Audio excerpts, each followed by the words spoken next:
Hello students, welcome to SMI. Myself Vikas Kumar. I teach you mathematics. बच्चों आज की class में हम लोग देखेंगे जो कोरोना क्राइसिस को लेकर के CBSE का सिलेबस के लिए जो न्यू गाइडलाइंस आया है उसके बारे में हम लोग देखेंगे कि मैथमेटिक्स पेपर में 10+2 यानी खासकर ही हम बात करेंगे 12th का। इस लेक्चर में हम लोग देखेंगे कि 12th क्लास में जो भी मैथ्स के चैप्टर्स पढ़ने थे हमको, तो हर चैप्टर में कुछ ना कुछ हमको टॉपिक रिड्यूस किया गया है।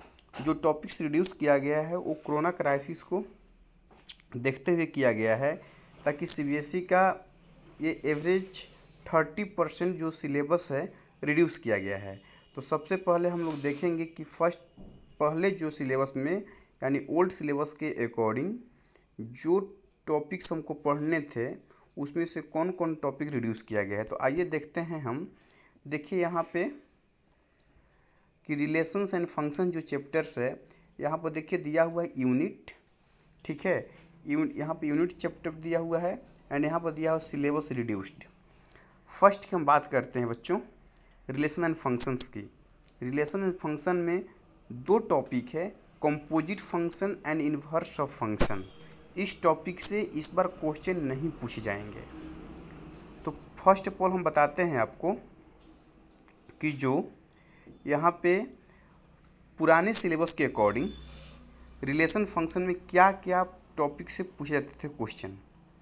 टाइप्स ऑफ रिलेशंस, यहाँ पे देखिए रिलेशंस फंक्शन की बात करते हैं। तो रिलेशन फंक्शंस में जो इसका वेटेज था 8 मार्क्स का था, ठीक है। तो इसमें types of relation, reflexive, symmetric, transitive and equivalence relation पूछे जाएंगे। 1 to 1 and onto functions पूछे जाएंगे। बच्चों यहाँ पर देखना ये है कि जो कंपोजिट फंक्शंस और इन्वर्स ऑफ फंक्शंस है यहाँ पे, ठीक है, तो ये नहीं पूछ जाएंगे। अभी जस्ट हमने बैक में देखा कि देखिए यहाँ पे डिक्रीज कर दिया हुआ है कि कंपोजिट फंक्शंस, ठीक है, कंपोजिट फंक्शंस और इन्वर्स ऑफ फंक्शन आपसे नहीं पूछे जाएंगे। तो वहाँ पे ये रिड्यूस हो गया है, ठीक है। तो इस तरीके हम इन्वर्स ट्रिग्नोमेट्रिक फंक्शन में देखेंगे, मींस ITF में देखेंगे सेकंड चैप्टर में बच्चों। तो यहाँ पर दिया हुआ है देखिए कि ग्राफ ऑफ, ठीक है, graph of inverse trigonometric functions हुआ and elementary properties of inverse trigonometric functions से क्वेश्चंस नहीं पूछे जाएंगे। मीनिंग देखिए यहाँ पे जो पहले था इन्वर्स ट्रिग्नोमेट्रिक फंक्शंस में definition, range, domain, principal value branch, ठीक है, graph of inverse trigonometric functions पूछे जाते थे। बट बच्चों यहाँ पे जो ग्राफ ऑफ ट्रिग्नोमेट्रिक फंक्शंस हैं ये नहीं पूछे जाएंगे। इसके बाद जो एलिमेंट्री ऑफ ट्रिग्नोमेट्रिक फंक्शंस हैं, एलिमेंट्री प्रॉपर्टीज, अब इससे भी क्वेश्चन नहीं पूछे जाएंगे।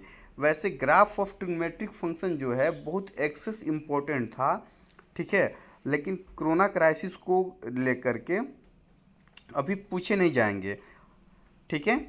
तो अब हम देखते हैं कि जो अलजेब्रा का पार्ट है बच्चों, मैट्रिसेस बहुत स्कोरिंग चैप्टर था हमारे 12th के लिए, बोर्ड के लिए। बट यहाँ पे हम देख रहे हैं कि थोड़ा सा इसको हम जूम करते हैं। देखिए concept, notation, order, equality of matrices, types of matrices में zero and identity matrix, square matrix, इसके बाद आपको आ जाता है डायगोनल मैट्रिक्स, स्केलर मैट्रिक्स, ठीक है, रो मैट्रिक्स, हॉरिजॉन्टल मैट्रिक्स। तो उसके टाइप्स के बारे में स्टडी करते थे। इसके बाद transpose of matrix, symmetric and skew symmetric matrix, operation of matrix, operation में addition, subtraction, multiplication, scalar multiplication, ठीक है, ये सब पूछे जाते थे।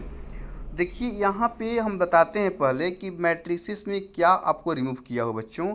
देखिए matrices, existence of non zero matrices whose product is the zero matrix, concept of elementary row and column operation. ये बहुत इंपॉर्टेंट 12 बच्चों के लिए जो एलिमेंट्री ऑपरेशंस था, एलिमेंट्री ट्रांसफॉर्मेशन से जो इन्वर्स फाइंड करना था वो बहुत इम्पोर्टेंट था। बहुत सारे बच्चे के माइंड में था कि ये क्वेश्चंस पूछे जाएंगे और कोई बहुत सारे बच्चों के लिए लेंदी लगता था।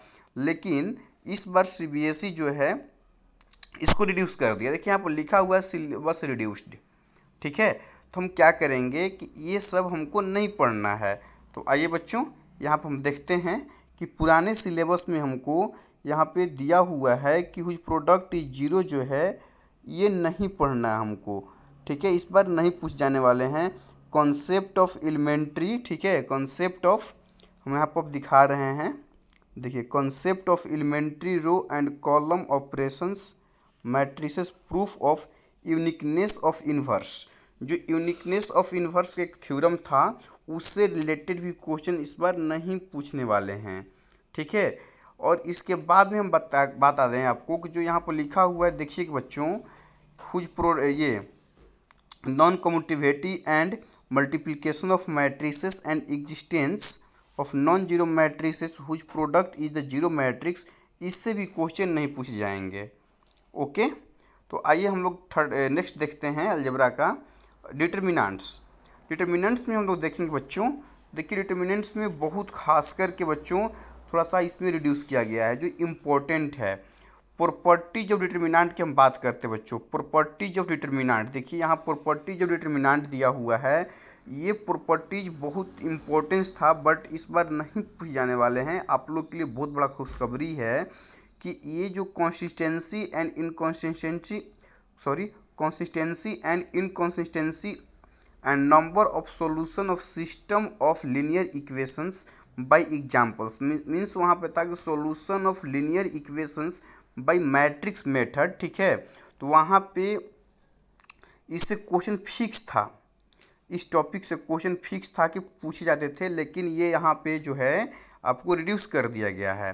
रिड्यूस कर दिया है मीन्स कि जो डिटर्मिनेंट का पार्ट है बच्चों, जैसे देखिए डिटर्मिनेंट ऑफ स्क्वायर मैट्रिक्स, इसको भी हम थोड़ा जूम अप कर लेते हैं। 3x3 मैट्रिसेस ये पूछे जाते थे। प्रॉपर्टीज ऑफ डिटर्मिनेंट जो पूछे जाते थे, अब ये प्रॉपर्टीज ऑफ डिटर्मिनेंट आपसे नहीं पूछे जाएंगे। देखिए यहाँ पे हम राउंड कर रहे हैं, प्रॉपर्टीज ऑफ डिटर्मिनेंट्स यहाँ पे नहीं पूछे जाएंगे। मीनर कोफैक्टर पूछा जाएगा। Application of determinants to finding area of triangle ही पूछे जाएंगे। Adjoint and inverse of matrix पूछे जाएंगे, ठीक है। बट यहाँ पे हम बात करते हैं, देखिए कंसिस्टेंसी एंड इनकंसिस्टेंसी जो नंबर ऑफ सॉल्यूशंस है बच्चों इक्वेशंस बाय एग्जांपल्स, ये नहीं पूछे जाएंगे आपको, ठीक है।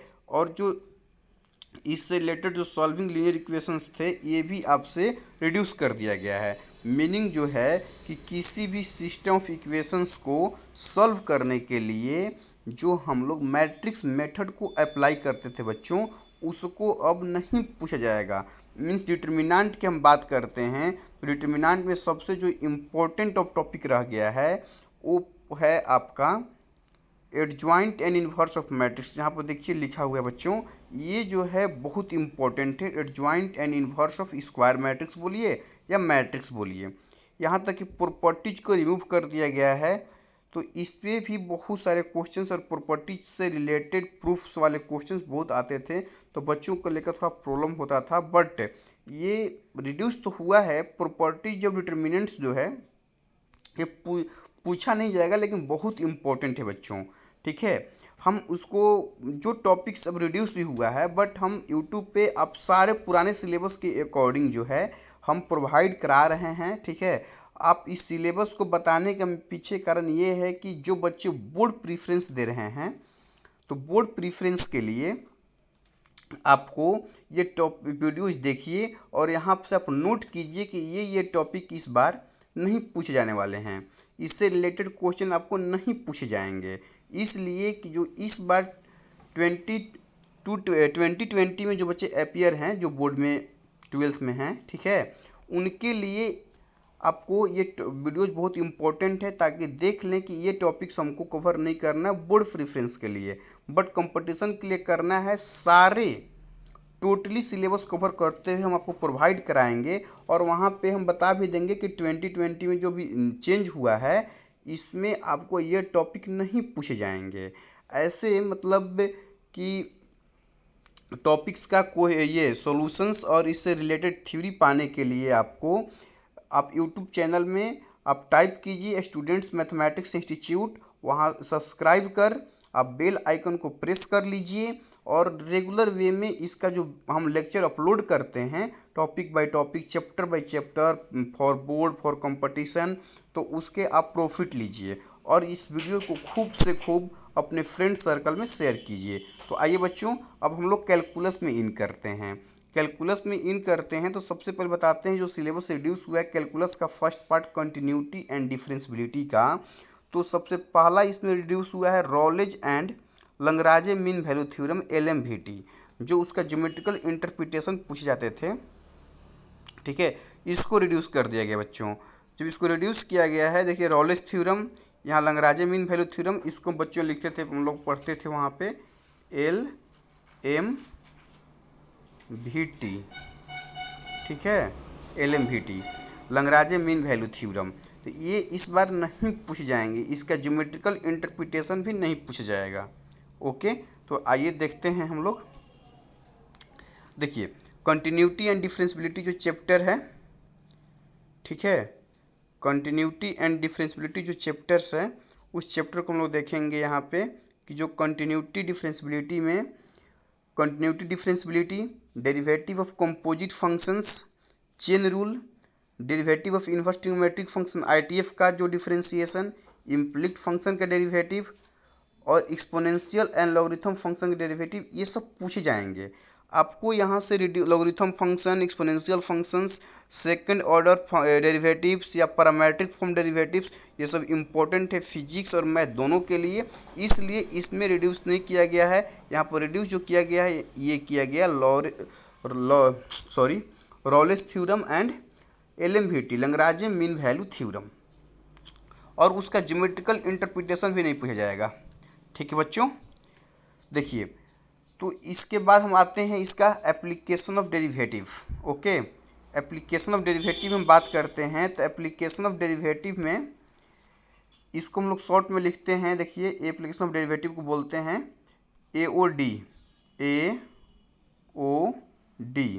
Application of derivatives. तो इसमें बहुत सारे चैप्टर्स थे हमारा, रेट मेजर थे, इंक्रीजिंग डिक्रीजिंग था, एप्रोक्सीमेशन था, टेंजेंट एंड नॉर्मल था। ठीक है, पुराने सिलेबस के अकॉर्डिंग। इसके बाद मैक्सिमा मिनिमा था। तो देखिए यहाँ पे साफ लिखा हुआ बच्चों कि rate of change of bodies use of derivative approximation नहीं पूछे जाने वाले हैं इस बार। ठीक है, तो देखिए यहाँ पर दिखाते हैं application of derivative, rate of change of bodies जो है, इससे क्वेश्चन आपसे नहीं पूछे जाएंगे। देखिए जो rate of change of bodies हैं इससे नहीं पूछे जाएंगे, और जो डेरिवेटिव का एप्रोक्सीमेशन यूज है इससे नहीं पूछ जाएंगे बच्चों, इसको ध्यान दीजिएगा। देखिए यहाँ पे एप्रोक्सीमेशन जो दिया है इससे क्वेश्चन नहीं पूछे जाने वाले हैं। जो NCERT एक्सरसाइज दिया हुआ है एज कि स्क्वायर रूट 6.4 का वैल्यूज क्या होगा, 1.032 का होल पावर 1/3 का वैल्यू क्या होगा, एप्रोक्सीमेशंस आपको हटा दिया गया है। इसके बाद में जो सिंपल प्रॉब्लम्स है, ठीक है, जो सिंपल प्रॉब्लम्स मैक्सिमा मिनिमा का वर्ड प्रॉब्लम और उसका डेरिवेटिव के रियल में एप्लीकेशन कहाँ होता है, उससे रिलेटेड क्वेश्चन आपसे अभी नहीं पूछे जाएंगे। मीन्स आपको बात करें तो रेट मेजर, ठीक है, increasing decreasing, tangent normal, maximum minimum पूछा जाएगा। उसका जो एप्लीकेशंस है, एप्लीकेशंस भी उसके पूछे जाएंगे, बट एरर एंड एप्रोक्सीमेशन का क्वेश्चन आपसे नहीं पूछा जाएगा। ओके बच्चों, तो आइए नेक्स्ट हम चलते हैं इंटीग्रल। इंटीग्रल में हम लोग बच्चों चलते हैं, तो देखते हैं सबसे पहले कि इंटीग्रल में क्या चीज़ रिड्यूस हुआ है। देखिए इंटीग्रल में रिड्यूस हुआ है, देखिए इंटीग्रेशन ऑफ, इंटीग्रल का दो पार्ट होता है, indefinite integral and definite integral. तो इंडेफिनिट इंटीग्रेशन में इंटीग्रेशन ऑफ दिया हुआ है यहाँ पे आपके, integration of square root AX² plus BX plus C। ठीक है, इंटीग्रल का एक फॉर्म था। ठीक है, जैसे कि हम आपको बताए हैं इंटीग्रेशन के लेक्चर में, इसका अलग से ट्रिक बताए हैं, जो यहाँ पर देखिए दिया हुआ है दोनों। ठीक है, कि हुटुर खुटुर के नाम से एक अपना ट्रिक बताए हुए हैं। तो वहाँ पे था न्यूमरेटर इक्वल टू, ठीक है, a into D C of denominator plus में b, तो उससे रिलेटेड जो क्वेश्चन है इंटीग्रेशन का नहीं पूछ जाएंगे।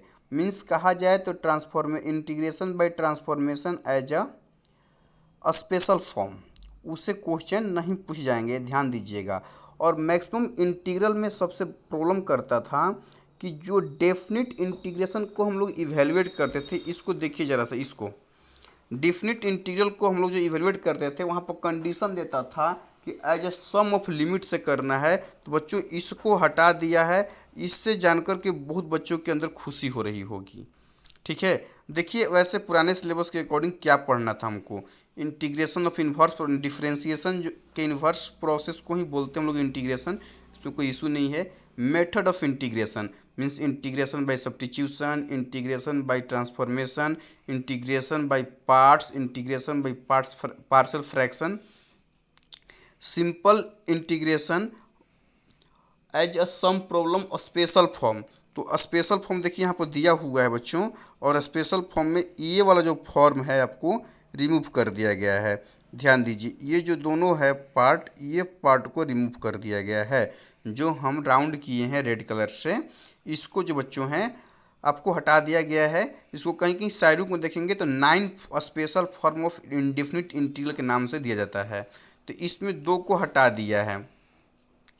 जो हटाया है बच्चों इसमें जो है ये जो डिफिनिट इंटीग्रल में जब इन करेंगे तो डिफिनिट इंटीग्रल में आता है as a limit of some, तो इसको भी रिमूव कर दिया गया है, ठीक है। और जो उसका विदाउट प्रूफ जो है फंडामेंटल थ्योरम ऑफ कैलकुलस जो है डेफिनिट इंटीग्रल में बेसिकली जो क्वेश्चंस होता है उसको जो है आपसे क्वेश्चंस को पूछ ले जाएंगे ऑब्जेक्टिव क्वेश्चन में, उससे कोई इशू नहीं है।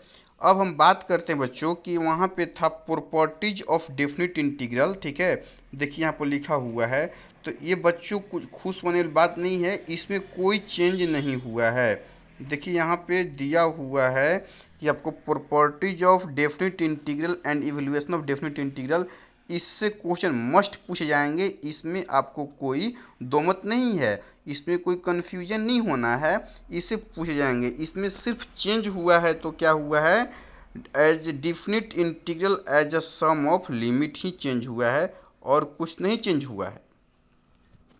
ओके बच्चों, अब हम लोग चलते हैं एप्लीकेशन ऑफ इंटीग्रल, जिसको इसको बोलते हैं हम लोग शॉर्ट में AOI, ठीक है, AOI। तो देखिए application of finding under simple curve, curve and straight line, and एक है आपका area between any two above said curve. तो ये बच्चों जो है नहीं पूछा जाएगा ये वाला चीज़, ठीक है, इस टॉपिक से क्वेश्चन नहीं पूछे जाएंगे। बाकी सिंपल कर्व और कर्व एंड स्ट्रेट लाइन से क्वेश्चन पूछ ले जाएंगे। मीन्स इसी को बोलते हैं हम लोग एरिया अंडर कर्व। क्या बोलते हैं, इस एप्लीकेशन ऑफ इंटीग्रल को बोलते हैं एरिया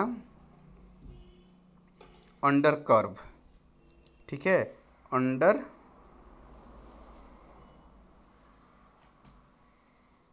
कर्व। इसी चैप्टर को AOI को ही बोलते हैं हम लोग एरिया अंडर कर्व। तो देखिए इसमें जो दो कर्व के बीच के जो शेडिंग है उसे नहीं पूछे जाएंगे। देखिए यहाँ पर साफ दिया हुआ है कि एरिया बिटवीन टू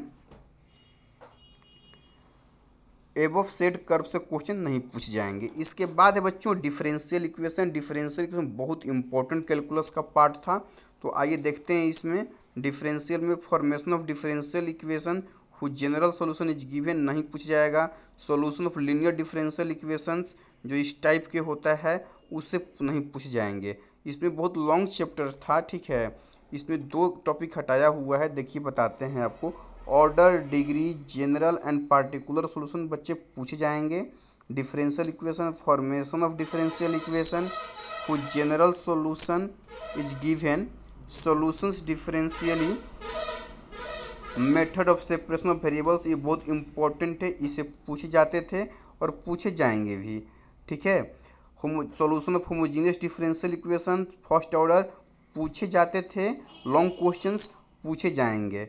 लेकिन solution of linear differential equation है जो बच्चों, इससे क्वेश्चंस नहीं पूछे जाएंगे, ठीक है। और जो खासकर इसका फॉर्म जो दिया हुआ है, इससे क्वेश्चन इस बार नहीं पूछने वाले हैं सीबीएसई, जो बोर्ड की बात करें। लेकिन अगर हम बात करें कॉम्पिटेटिव, तो कॉम्पिटेटिव बाबू बहुत एक्सेस इम्पोर्टेंट है ये, ठीक है। जो यहाँ पर फॉर्म दिया हुआ है कांस्टेंट के लिए स्पेशली, इस बार ये differential equation, linear differential equation, यानी उनको शॉर्ट में बोलते थे LDE, ठीक है।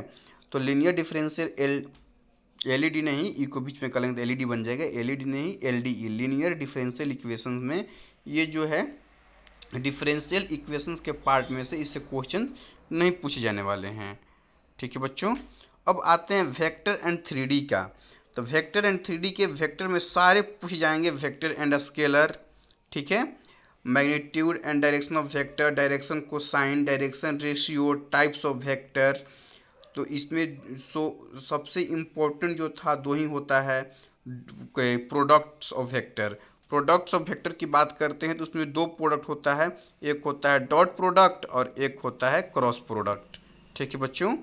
तो इस दोनों पूछे जाएंगे। इसमें NCERT सिलेबस के अकॉर्डिंग देखिएगा, NCERT बुक में तो वहाँ पे स्केलर प्रोडक्ट यानी dot product, vector product, cross product था, बट वहाँ पे स्केलर ट्रिपल प्रोडक्ट का जिक्र NCERT में टेक्स्ट बुक में नहीं किया हुआ है। तो बहुत बच्चे कंफ्यूज हुए हैं कि सर इस तो वैसे भी नहीं पढ़ना था। नहीं बाबू, पढ़ना था।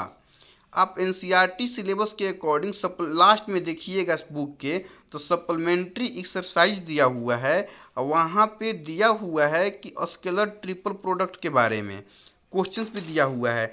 इसलिए हम बात कर रहे हैं कि स्केलर ट्रिपल प्रोडक्ट सिलेबस में था आपके, अब इसको रिमूव कर दिया गया है, रिड्यूस कर दिया गया है।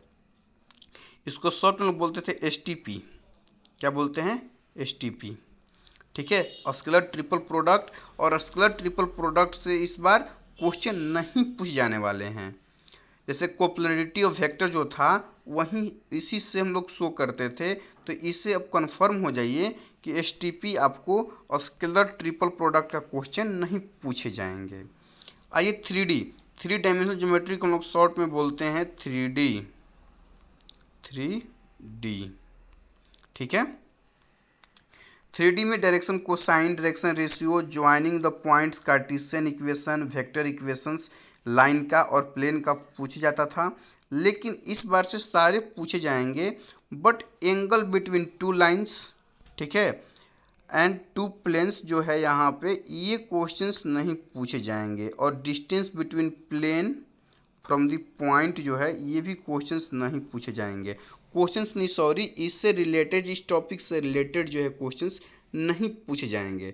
सिर्फ पूछा जाएगा आपसे Cartesian and vector equations of line, coplanarity of lines, coplanarity of skew lines, distance between two skew lines, ये सब क्वेश्चन पूछे जाएंगे। बट जो देख रहे हैं एंगल बिटवीन टू लाइंस और टू प्लेन्स, ये जो टॉपिक है, इस टॉपिक से क्वेश्चन नहीं पूछे जाएंगे। इतना इसके लिए कंफर्म हो जाइए। ओके बच्चों, आते हैं लीनियर प्रोग्रामिंग LPP, ठीक है। LPP में आते हैं बच्चों। तो LPP में देखिए, इसको रिड्यूस किया गया है यहाँ पे कि मैथमेटिकल फॉर्मुलेशन जो था प्रॉब्लम का, लीनियर प्रोग्रामिंग का, उसको नहीं पूछे जाएंगे। देखिए ये जो है यहाँ पे, इसको नहीं पूछे जाएंगे, इसको रिड्यूस कर दिया गया है। जब इसको रिड्यूस कर दिया गया है बच्चों, तो यहाँ पर देखिए जो मैथमेटिकली फॉर्मुलेशन था, यहाँ पे देखिएगा, तो इस क्वेश्चन को नहीं पूछे जाएंगे ग्राफिकल मेथड से, ठीक है। और जो ये अनबाउंडेड था, ठीक है, उसको भी फिजिबल अनफिजिबल सॉल्यूशंस के लिए ये भी क्वेश्चंस इससे भी नहीं पूछे जाएंगे। मींस LPP का जो अनबाउंडेड केस में जो थोड़ा टफ होता था फिजिबल और इनफिजिबल रीजन का कोऑर्डिनेट फाइंड करना, अब उससे क्वेश्चन नहीं पूछे जाएंगे बच्चों। सिर्फ आपको ग्राफिकल सॉल्यूशन में पूछा जाएगा कि ग्राफिकल सॉल्यूशंस अब मीन्स वो सब्जेक्ट टू कॉन्सेंट्रेंस दिया रहेगा, आपको सिर्फ ग्राफ प्लॉट करना है, ठीक है बच्चों। आइए सबसे लास्ट में लोग चलते हैं प्रोबेबिलिटी में। प्रोबेबिलिटी जो है, इसमें conditional probability, multiplication probability, independent events, total sum of probability, और सबसे इम्पोर्टेंट जो था Bayes theorem, random variable of probability distribution, mean variance random variable, binomial probability distribution. इसमें बर्नौली जो थ्योरम था, ठीक है, बर्नौली ट्रायल, उसको पूछे जाते थे और कॉम्पिटिटिव और बोर्ड को लेकर दोनों बहुत इम्पोर्टेंट था। बट यहाँ पर देखिए कि प्रोबेबिलिटी में mean variance of random variable and probability distribution को रिड्यूस कर दिया गया है। ठीक है बच्चों, तो मीन्स यहाँ पे हम दिखा रहे हैं कि बाइनोमियल डिस्ट्रीब्यूशन और यहाँ से जो मीन जो है, ठीक है बच्चों, mean and variance of random variable है मीन, देखिए मीन ऑफ, ठीक है, और binomial probability distribution Bernoulli trials, इस दोनों से क्वेश्चन नहीं पूछे जाएंगे। इसमें आता था सक्सेस एंड फेल्यूर इवेंट, तो सक्सेस और फेल्यूर इवेंट से क्वेश्चंस नहीं पूछे जाएंगे। ठीक है बच्चों, वेरी मच थैंक यू। और देखिए आपको बता दें कि सीबीएसई आपको एक गाइडलाइंस दिया है बुक्स प्रिफरेंस के लिए। देखिए यहाँ थोड़ा सा जूम आउट करते हैं, यहाँ पे 11th का भी है, 12th का भी है। तो 12th वाले के लिए देखिए आप यहाँ पे mathematics part 1 text book class 12 part 1 means part 1 का और पार्ट 2 का फॉलो कीजिए एनसीईआरटी टेक्स्ट बुक, उसमें कोई इशू नहीं है। और एक सीबीएसई अरिहंत पब्लिकेशन के साथ टाई अप करके बच्चों, ठीक है, एक एग्जाम्पलर प्रॉब्लम निकालता है, पब्लिश करता है, उसको आप फॉलो कीजिए। और फॉलो करते वक्त ध्यान दीजिएगा कि जो सीबीएसई रिड्यूस किया है सिलेबस, ठीक है, रिड्यूस्ड किया है सिलेबस, उसको ध्यान में रखते हुए एग्जाम्पलर प्रॉब्लम एनसीईआरटी का एग्जाम्पलर प्रॉब्लम अगर आप देखते हो, ठीक है, उससे आपको बहुत ही बेनिफिट मिलेगा।